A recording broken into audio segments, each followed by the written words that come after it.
Bonsoir Fabrice Lhomme. Bonsoir. Grand reporter au journal Le Monde. Votre nom, je le disais, est indissociable de votre complice Gérard Davey, qui n'est pas là ce soir. On le salue. C'est rare de vous voir seul et sans lui. C'est vrai, je lui fais une petite infidélité. Mais petite infidélité. Ça restera exceptionnel. On est ravis de vous avoir avec nous après plusieurs livres, enquêtes, notamment sur les 3 derniers présidents de la République. Eh bien, voici la version BD.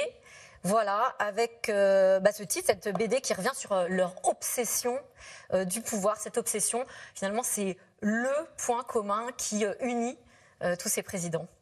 Ah oui, tout à fait. C'est-à-dire qu'on a essayé de comprendre, de décrypter, entre guillemets, notre propre travail d'enquête depuis plusieurs décennies. On s'est aperçu qu'elle nous ramenait souvent vers le pouvoir et vers le sommet du pouvoir, que nous avions effectivement analysé ou révélé les dessous de plusieurs présidences, essentiellement Sarkozy, Hollande et Macron aussi. Et on avait commencé même avec Jacques Chirac. Et on a voulu raconter ça parce qu'effectivement, tous ces hommes de pouvoir sont d'abord des obsédés, oui, des obsédés de la conquête. Oui. Et parfois de l'exercice. Oui, possédés, parce que possédés dans le sens où ils ne pensent qu'à ça. C'est leur moteur. Et on voit bien d'ailleurs encore aujourd'hui, un Sarkozy ou un Hollande, ils ont beau avoir été battus ou avoir quitté l'arène, en fait, ils ne rêvent que d'une chose, c'est de revenir, parce qu'ils sont formatés comme ça, ils ne pourront jamais penser autrement. Vous continuez à discuter avec eux, vous dites finalement, sur un malentendu, eux-mêmes se disent on peut y arriver. Ah oui, bien entendu, tout à fait. Et je pense que jamais ils ne renonceront au fond d'eux-mêmes. On a bien vu d'ailleurs dans la campagne que Hollande, à un moment, a eu l'espoir que Hidalgo se retire d'elle-même, vu qu'elle était partie pour la catastrophe, et que elle ne s'est pas retirée, mais il était prêt à prendre le relais. En embuscade, vous dites. Tout à fait. Et je pense que Sarkozy, il se pose toujours en recours au cas où. Alors dans ce livre, vous revenez sur 33 ans. J'ai compté depuis 89, je crois que 33 ans d'enquête dans les arcanes du pouvoir. Vous faites d'ailleurs partie vous-même des personnages de la BD qui est illustrée par Pierre Van Hove. Et on voit très bien à quel point vos vies personnelles s'entremêlent en fait avec votre travail, vos vies professionnelles. Comment est-ce qu'on fait pour garder la bonne distance ? Est-ce que c'est compliqué ? Oui, c'est compliqué. Je ne sais pas s'il y a une méthode pour garder la bonne distance. Ce qu'on essaye de faire, on a essayé toutes ces années, nous, de quand même sauvegarder une partie de vie privée qui soit déconnectée de la réalité. Mais dans les faits, la vie professionnelle envahit tout. Le journalisme, c'est ça. Et a fortiori, le journalisme d'investigation. Vous êtes sur des enquêtes qui durent. Il n'y a pas de week-end, il n'y a pas de vacances. Parce que si vous avez une information à récupérer à minuit, un dimanche soir, vous allez la récupérer. Vous ne pouvez pas faire autrement. Sinon, vous ne pouvez pas faire correctement ce métier. Et puis il y a les pressions, il y a les menaces, il y a tout ce que vous voulez qui font qu'à un moment ça envahit un petit peu la vie intime et parfois c'est vrai que la vie privée en souffre. Mais on ne s'est pas étendu là-dessus parce que c'était pas nous le sujet, c'était les hommes politiques. Mais on voulait aussi expliquer ce que c'était qu'être journaliste. Oui. Journaliste, on dit à 100%. Voilà, exactement. Journaliste d'investigation à 100%. D'ailleurs, le fait que ça s'entremêle, ça pose aussi la question pour le coup de la porosité entre, je ne sais pas, une certaine empathie ou sympathie ou des liens qui peuvent se créer avec ceux que vous interviewez. Pour le coup, vous côtoyez énormément Nicolas Sarkozy, François Hollande. François Hollande, je crois que vous l'avez vu plus de 60 fois, vous avez compté. Vous le recevez chez vous pour des dîners, vous l'invitez même à une sorte de cocktail d'apéro avec des amis à vous, chez vous. Alors, comment est-ce qu'on ne dépasse pas la ligne rouge? Alors, pour le coup, pour moi, c'est assez simple, en fait. C'est-à-dire qu'il faut considérer ces personnages-là comme des personnages publics qui sont amenés, non pas à rendre des comptes, ils n'ont rien fait de mal, mais qui sont amenés à s'exprimer. Nous sommes journalistes, nous sommes en droit de leur demander de s'exprimer, en tous les cas, de s'expliquer sur leur travail, leurs actions, etc. Et pour ça, on est libre de choisir le cadre dans lequel on fait. Il n'y a pas de raison, je ne vois pas pourquoi, pour interroger le président de la République, je devrais forcément me rendre à l'Élysée dans un décor qui est plus de celui d'un monarque que d'un chef d'État moderne, à mon avis.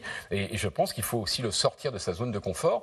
Et pour moi, le faire venir chez moi, ça ne me dérange pas. À partir du moment où, dès que le président arrive, j'enregistre et je dis, attention, à partir du moment où j'enregistre, tout peut être publié. Oui, il n'y a pas d'ambiguïté. Il n'y a pas d'ambiguïté. Jamais aucune ambiguïté. Il sait qu'il ne sera pas relu. Tout à fait, il ne pourra pas relire ses propos. C'est nous qui sommes maîtres du jeu. On ne le tutoie pas. Nous ne sommes pas amis. On peut avoir des rapports plus ou moins proches avec tel ou tel homme politique. Et certains hommes politiques sont des crapules. Donc avec ces politiques-là, on ne pourra pas... Vous pensez à qui? Il y en a plein, on a écrit. On va pas les dénoncer aujourd'hui. Mais et puis il y en a d'autres qui sont plus sympathiques. François Hollande, tout le monde le sait, c'est un homme sympathique. Donc il faut garder ses distances. Justement, alors lui, vous avez continué à discuter avec lui, il a bien sûr découvert le livre après la publication, tout comme Nicolas Sarkozy. Et alors les deux, puisqu'on peut les suivre dans la BD, les deux vous disent clairement qu'ils pensent que, en gros, s'ils n'ont pas été relus, c'est en partie à cause de vous. Oui, c'est vrai. Surtout, Vous pensez que c'est vrai ?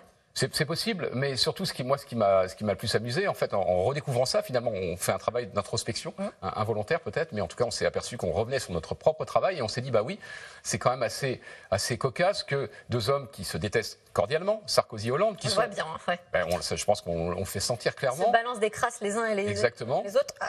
Par vous interposés. Parfois par notre intermédiaire, et qui sont par ailleurs de deux bords politiques totalement opposés, eh bien, l'un comme l'autre nous reprochent, entre guillemets, leur fin de carrière, ou en tout cas nous reprochent d'avoir été à l'origine de la fin de leur carrière politique. Donc moi, ça me rassure. Je ne sais pas si c'est vrai, mais si c'est vrai, ça montre bien, en tous les cas, que nous ne sommes pas inféodés à tel ou tel camp ou telle politique.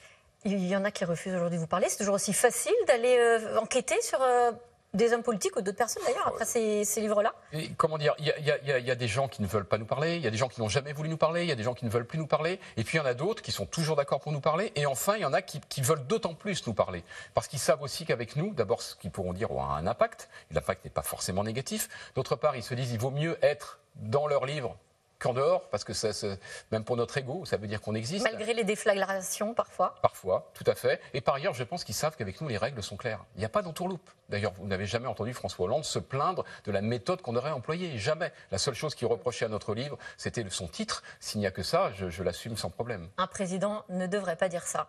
Ce qu'il avait d'ailleurs prononcé lui-même à plusieurs reprises. C'est pour ça qu'on l'avait choisi comme titre.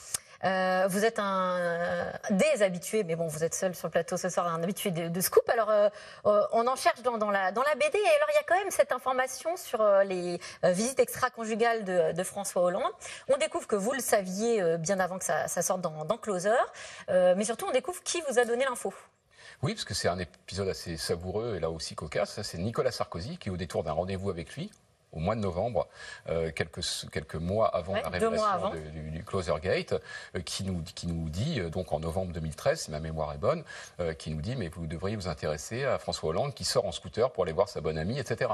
Et il voit qu'on n'a pas embrayé, on a souri poliment et on s'est quitté comme ça. Et on s'est empressé d'oublier cette information. On en a parlé tous les deux avec Gérard rapidement, on a débriefé en disant, mais pourquoi il nous dit ça ? Tu penses qu'Hollande, il a des aventures et tout. Et tous les deux, on s'est dit, mais en fait, on ne sait pas, mais on ne veut pas savoir. Enfin, ça ne nous intéresse pas, vraiment, très clairement. Comment on tranche, justement, entre un fait qui vous semble être une vraie information qu'il faut divulguer et un autre qu'il faut garder pour soi ? Il nous semblait, de manière assez évidente, que ce n'était pas un fait d'intérêt public. Et d'autre part, les hommes politiques, ou les femmes politiques, ou les femmes de présidents, etc., c'est d'abord des êtres humains. Et balancer une information comme ça fait des ravages. On l'a bien vu, d'ailleurs.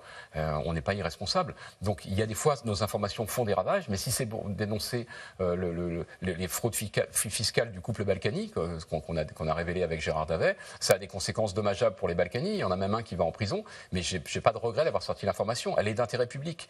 Les aventures d'un homme politique ou d'une femme politique avec quelqu'un, franchement, honnêtement, je pense que ça relève de sa vie privée et uniquement de sa vie privée. L'obsession du pouvoir. Vous travaillez déjà sur votre prochaine enquête, votre prochain livre ? On n'est pas encore tout à fait certain de la direction qu'on va prendre, mais il y aura forcément d'autres livres, peut-être d'autres bandes dessinées et toujours de la politique, évidemment. Merci Fabrice Lhomme. Je rappelle également que Le Traître et le Néant ressort en ce moment, c'est en poche, et c'est sur notre président de la République qui, lui, d'ailleurs, n'a pas accordé d'entretien à ce moment-là. Ça fait un livre d'autant plus passionnant. Merci à vous tout de suite. Merci. Merci tout de suite Caroline Roux. C'est dans l'air, bien sûr, consacré ce soir au massacre de Boutcha, près de Kiev. La France et l'Allemagne parlent de crimes de guerre. L'Union européenne discute en urgence de nouvelles sanctions contre la Russie. Bonne émission.